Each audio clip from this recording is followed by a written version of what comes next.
Hi guys, I'm Kiki and today we're playing some more 5-minute mysteries. I really hope that you've been enjoying this series as much as I have because I really love this game. Yeah, I hope you have been staying safe out there. Please wear your mask, stay inside, because it's a dangerous world out there. So yeah, let us play. And today we're gonna be playing the missing movie money mystery. So we should first read the excerpt, I think. So Casey turned to her best friends just outside the door of Happy Burger. She managed not to squeal as she shared her news. What are you about to witness is an incredibly adorable Cody Lohman in action. He's a new cashier and he's totally dreamy. Here, Tammy, hold my purse while I fix my hair. So she has a little crush on the cashier. So he is called Cody Lohman. And, oh no, not another one, Mount Tammy. And just how much older is this guy? Inquired Juliet. Casey dismissed Tammy's comment with a wave of her hand. He's just 16, only 3 years older than me. Oh, don't look at me like that. My parents are 7 years apart and they do just fine. Of course. Age is just number. Like PewDiePie says. So let us attempt the mystery. And we read this first part. So yeah, but they didn't marry until after college, muttered Tammy, but Casey wasn't going to miss her moment. Okay, I'm ready, declared Casey. Come on guys, you have to see him. Besides, I'm hungry and the movie starts soon. You too, Munchkin, let's go. Billy followed his big sister and her friends to the counter. He didn't see anything special about this Cody. He looked like any other older boy. The girls seemed to think differently though. They did their best to flirt and act silly to keep his attention as they ordered. Casey remembered to get a kid's meal for her brother and then handed over a $20 bill. Cody smiled right into Casey's eyes as he rattled off the numbers. $11.58 out of $20, so we gotta remember that. $11.58. I'm really bad with numbers, but we're gonna have to do good this time. So you get 8.42 and change. Is that correct? 58. Let me just bust out my calculator. So what is 20 minus 11.58? 8.42. Okay, so that was right. Okay. His fingers touched her palm as he handed over the coins and she giggled and blushed. Then he held up a folded stack of bills and counted slowly to 8 as he flipped through them. He handed Casey the bills with a wink and packed their food to go. Casey kept her eyes on him while slipping her money into her purse, ready with a last smile for him when he delivered their meal. You all be sure to come back now, he encouraged them. Don't worry, she will, chorused Tammy and Juliet. Casey blushed even more but waved daintily back at Cody as they walked out. The girls ate as they walked into the theater, talking with mouths full of burger and fries and bursting out in laughter that threatened to spurt Diet Coke out their noses. Billy trailed slightly behind, enjoying his prize and thankful to be ignored for the time being. His piece ended just as they reached the theater. Tammy had just finished the chorus of Cody and Casey sitting in a tree. I hope that isn't copyrighted. When Juliet chimed in with, "Oh Cody, your burns are so toasty." All three erupted in gales of laughter. Casey had been drinking at that exact moment, so her eruption was more vivid by far. Fizz poured down her face and onto her favorite ruffled shirt. "Oh no, that's awful," she gasped. "Hold this, Munchkin," she commanded, thrusting her purse into Billy's arms. Then she ran off to the theater's restroom. The usher raised an eyebrow but decided not to stop her. Casey's friends couldn't help but keep snickering at him while they waited in the lobby for her return. Billy did his best to look like he wasn't carrying a girl's purse. Seeing one of his friends enter the theater, he quickly passed the purse over to Juliet so his friends would not see him holding a purse. Okay, so he passed the purse to Juliet. Okay, so when Casey finally came back, she was composed and only slightly damp. Juliet handed back the purse and Billy stood as far from his sister as he dared, not taking any chance that she would give it to him again. Alright ladies, so actually I don't think that he stole the money so far. I mean, I haven't read the full story yet, but honestly, if he is so like trying to stay away from the purse, then he's probably not wanting to get any money from it. Or maybe he already took it and he's trying not to get caught, but we'll see about that. So, alright ladies, Juliet began. Tonight we have the choice of mermaids, romancing lifeguards, government conspiracies, or flesh-crazed zombies. What's it going to be? Step right up and cast your vote. You too, shorty. So, mermaids, government conspiracies, or flesh-crazed zombies. Casey protested. Munchkin's only votes in case of a tie. It didn't make a difference. 4 votes were cast and the decision was unanimous. Flesh-crazed zombies it would be. So they stopped over to the ticket counter and announced their decision. $7 each, came the reply. The girls dove into their purses, digging through lipstick and photos, keychains, cell phones, and bubblegum to find their funds. Casey found her change but soon sounded a cry of outrage. Where's the rest of my money? So what's wrong, Casey? Asked Tammy, concerned for her friend. Juliet looked worried too. I only have half my money. I'm missing $4. Oh no, said Tammy. You didn't drop it somewhere, did you? How could I drop only half of my money? It was all folded together. After another moment of thought, she declared someone must have stolen it. So Juliet spoke up. Don't go overboard. Who would want to steal your money? Well, Casey looked for the likely suspect. Each of you held my purse for a while tonight. Someone swiped my money while they were holding my purse. Each of you needs to show me your money so I can figure out who took it. Billy got mad and mad and yelled at his high-pitched voice. I didn't take your stupid money and I hate your ugly purse. Casey didn't believe him, of course. Let's see in your pockets then. Glaring at her, Billy turned out his pockets. Some green paper was revealed. He spread it out to show that it was a $10 bill. Where did you get that? Snapped Casey. Mom gave it to me. She didn't think you'd remember to save enough to buy me a ticket, so I think this exonerates Billy right away. Because if he has only a one $10 bill, then that means that he didn't get the change because she has $4 on her and she had $8 and change in total. So Casey opened her mouth to respond but stopped, realizing that she had indeed forgotten even if she didn't lost $4. Juliet sighed. Honestly, Casey, you aren't going to have many friends if you keep up. Whoops, that's my Gmail account. I'm sorry about that. So, honestly, Casey, you aren't going to have many friends left if you keep up like this. I only touched your purse for a moment tonight. The only way that I could have your money would be if I had teamed up with Billy and he had slipped me your money. And you know I don't like the munchkin. Casey was still suspicious. Okay, then prove it. Well, alright. Juliet walked over to Billy and punched him in the arm. Ow, yelled Billy. He tried to kick her back. She stepped back and stared him down, so he settled his nursing his wound. Casey was not amused. That wasn't what I meant. Show me your money. Oh, honestly, Juliet had a 5 and 2 ones.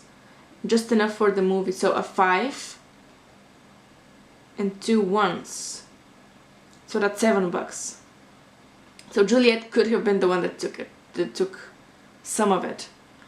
And Casey turned to Tammy. Tammy asked again, you want to accuse your best pal of theft? I'm hurt. Are you sure you didn't lose it? Meanwhile, she held out her money, which was 7 singles.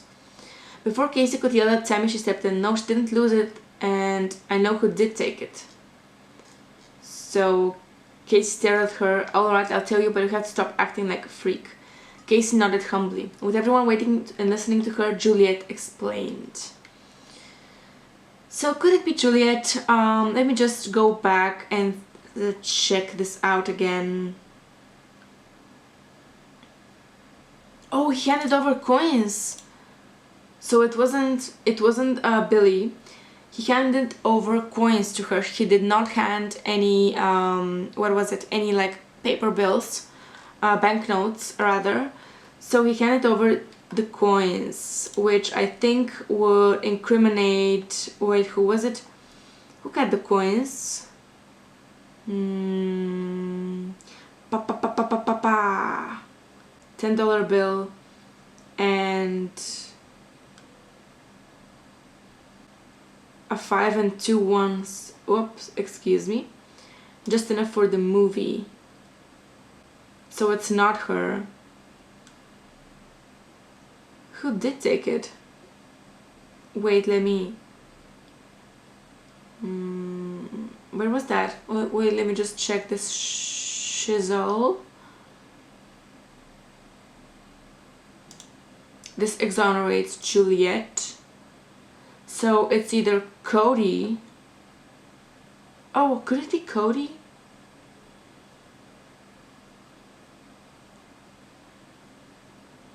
I think it's Cody, dude. No. Oh my god, I'm so dumb I didn't read the whole thing. So he did give her coins and bills. So it does not unmark the sentence. So he did a stack of bills and counted slowly to 8.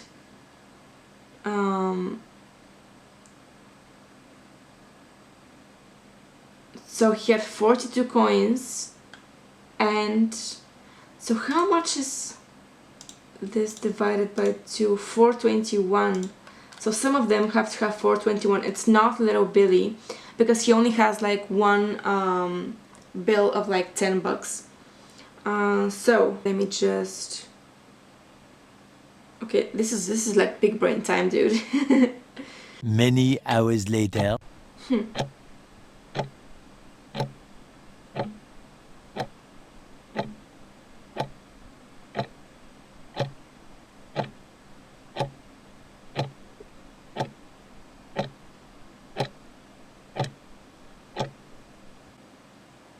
So the money was all folded together, and what? So I don't know what exonerates Tammy, but look at what she has. She has 7 singles. So maybe she got exactly the amount of money that was needed for the movie. So I think this incriminates Tammy. And let's see Cody. What about Cody? Let me just go up there and see.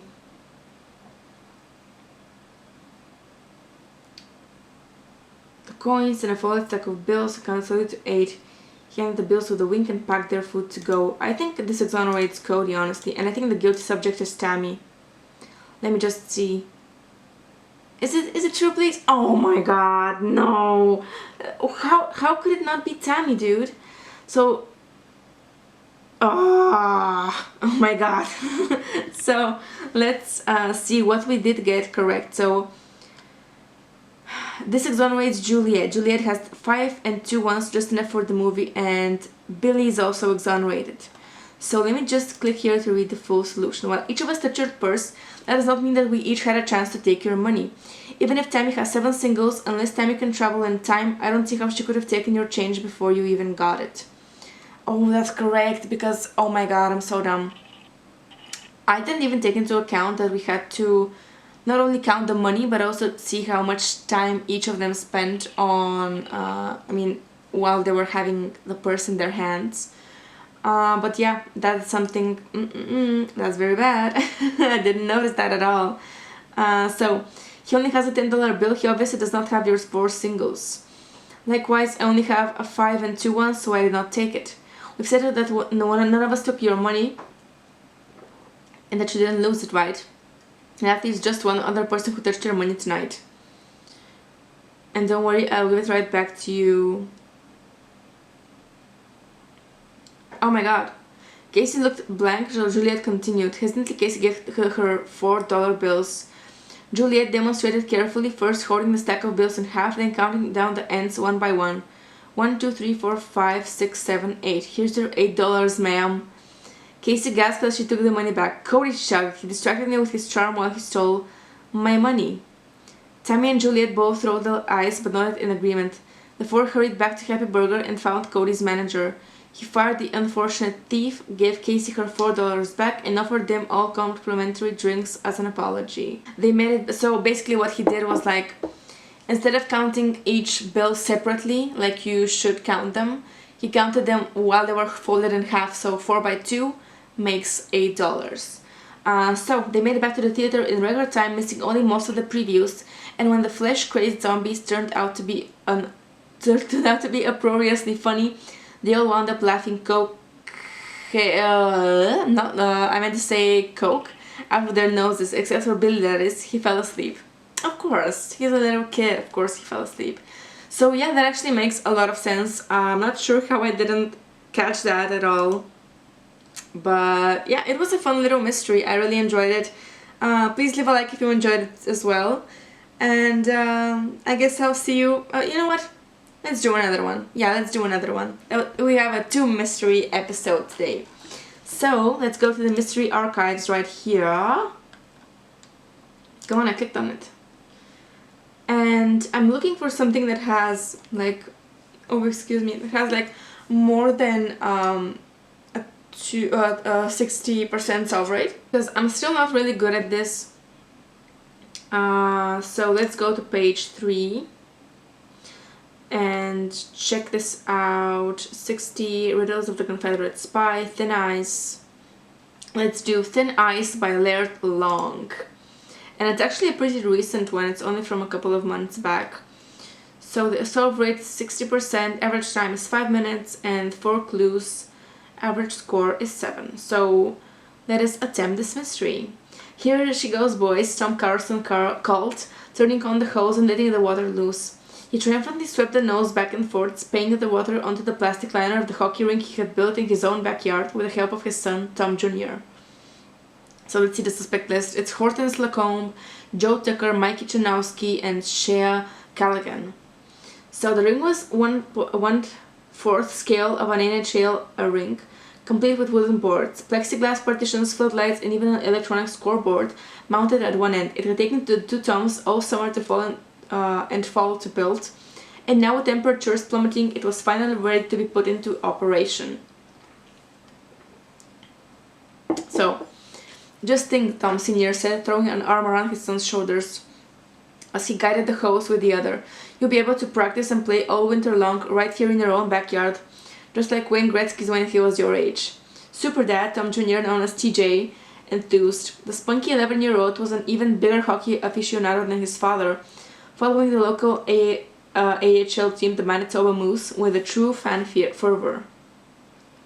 Yep, you were one lucky pucky, Mikey Chanowski marveled. My dad wouldn't even let me play badminton in our backyard. Mikey was one of TJ's friends over to watch the big hose down. Well, you can come over and play with TJ anytime you want, Tom said, between the hours of 8 a.m. and 10 p.m. How long before the ice freezes properly and we can start skating on it, Mr. Carlson? Shea Callaghan, another of TJ's friends, asked. Well, it's supposed to go down to -20 tonight. Warm for this time of year in Winnipeg, but still cold enough, so it should be frozen solid by morning for sure. Okay, so by morning it should be frozen. So let's figure out what the entire mystery is about. So, awesome, Shea yelped. What's the time now, Mr. Carlson? My parents can't afford a backyard hockey rink, but they're taking me to the game tonight. Maybe the Moose will finally break out of their losing streak. Tom flipped his wrist and glanced at his watch, accidentally giving Mikey an ice water face wash in the process. Whoops, sorry Mikey. It's almost 6:30, Shea. Gotta go, the skinny youngster in the Winnipeg Jets jersey said. See you around, TJ. Yeah, Mikey said, I guess it's better I get going too. He sneezed, wiping his nose on the same Boston Bruins parka sleeve he had just dried his face on. Meet you back here to walk to school in the morning like usual? TJ asked. Mikey lived just down the street, Shea a couple of blocks over. You can check out the rink with the ice all in. Sure, the ear-muffed redhead let loose another sneeze. Later, Gator. Father and son stood to watch as the steaming water flooded the rink, slowly crystallizing their dreams of backyard shinny. So you two hosers are actually going ahead with it, eh? Tom and TJ glanced at their next-door neighbor, Joe Tucker, who had wandered into their yard uninvited. Joe Blow, as Tom called the whining windbag, had groused his concerns many a time previously about the prospective noise level from having a bunch of kids playing hockey so close to his property, and about the possibility of frozen pucks flying into his yard and maybe through his windows. He sniffed at the swirling water, nose held high. So yep, we're almost ready to face off for the first time, TJ bragged, beaming up at his dad. Joe harumphed? What is that word? Harumphed? Just keep the noise and the pucks down is all I ask, or I'm calling the cops. He turned to leave and slipped on a puddle of ice, landing on his amply padded rear end with a thump. Oh, he moaned, as TJ rushed over to help him back to his feet. Top kept right on watering the rink. That's just great for my aching back, Joe groaned. I already can hardly lift a thing at work. That reminds me, Dad, TJ said. Better go send Mrs. Lancombe's steps before she goes out to get the paper in the morning. It's pretty icy around there. Merci, TJ, Hortense Lacombe called from over the neighboring fence, on the other side where he had been watching the proceedings. You're such a good boy to remember a note, lady. You're going to grow up to be another Maurice Rocket Richard with your new hockey rink, no? Rocket Richards was Hortense's favorite hockey player.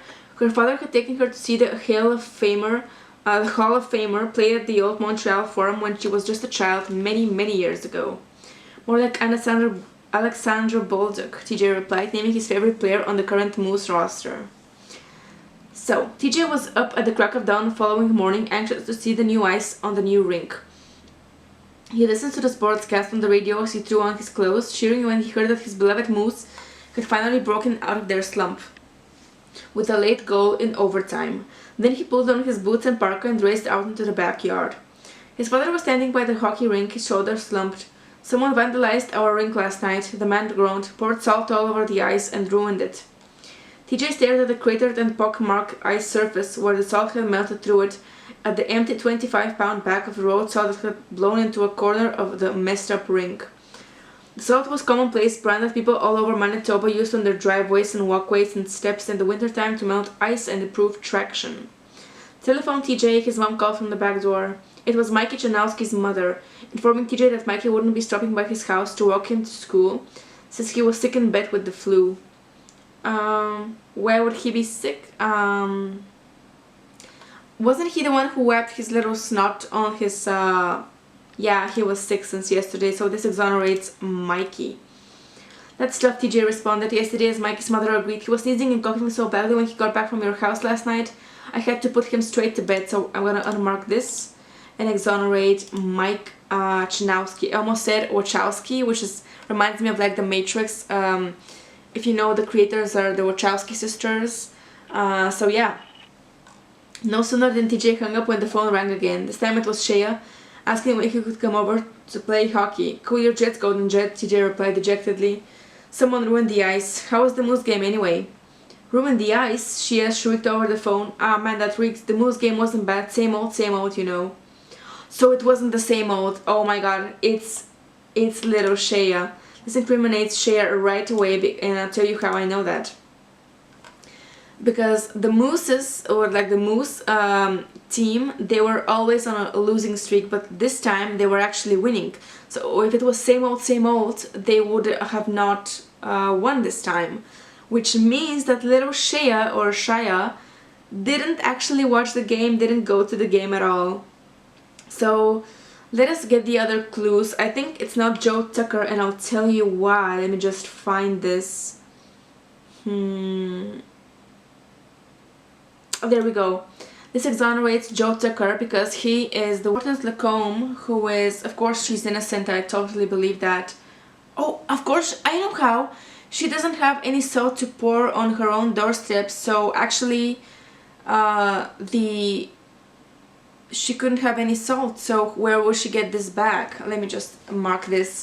Oh my god, this one, I'm on fire with this one, honestly. If I'm wrong here, yeah, it's pretty icy.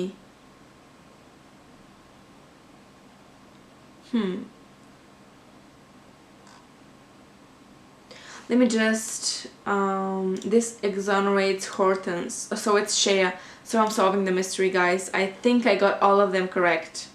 Oh, well, apparently not all of them, but it is Shea, so because he didn't watch the match, he did not go there. So let me see what I got incorrect. Incorrectly exonerates Joe Tucker. Yeah, I should have marked the other thing where he says that, "Oh, that's just great for my back, I can't lift things at work." So how could he lift something that is not for work? You know, a 25-pound bag. I think, how much is 25 pounds? Let me just check. Come on, 11 kilograms. That is very heavy. So let us read the full solution. The de-icer had to be one of the four who knew that Tom Carlson and his son had flooded their new hockey rink the previous evening, as the chances of a random vandal walking around outside on a cold night with a 25-pound bag of road salt would be slim. It wasn't Joe Tucker because his bad back meant there was no way he could fit he could lift a 25-pound bag of anything. It wasn't Hortense Lacombe because she had no salt. She relied on sand from TJ to keep her steps from being slippery. And it wasn't Mikey Chanowski because he was sick in bed with the flu all of the previous evening and following morning. Shea Callaghan claimed that he had gone to the hockey game with his parents the night of the crime, but his phone call to TJ the next morning, he proved that he had lied about that. He indicated that the Moose had boringly lost again when in fact they actually won an exciting game, as TJ had heard on the radio, and as anyone actually at the game would have known. He had no reason to lie about attending the hockey game unless it was to cover up his attendance at the crime scene. So, I'm gonna rate this as an overall 10 out of 10 fun and I'm gonna rate the mystery because I really did have a lot of fun, and also because I got like half of the stuff correct. So yeah, I think that's enough mysteries for today. I really enjoy these 2 mysteries, and they're pretty good, yeah. I failed on the first one, but I did pretty good on this one, so please leave a like for that and subscribe as well. And I'll see you in the next one. Make sure that you stay safe. And yeah, I'll see you guys in the next one. Bye bye!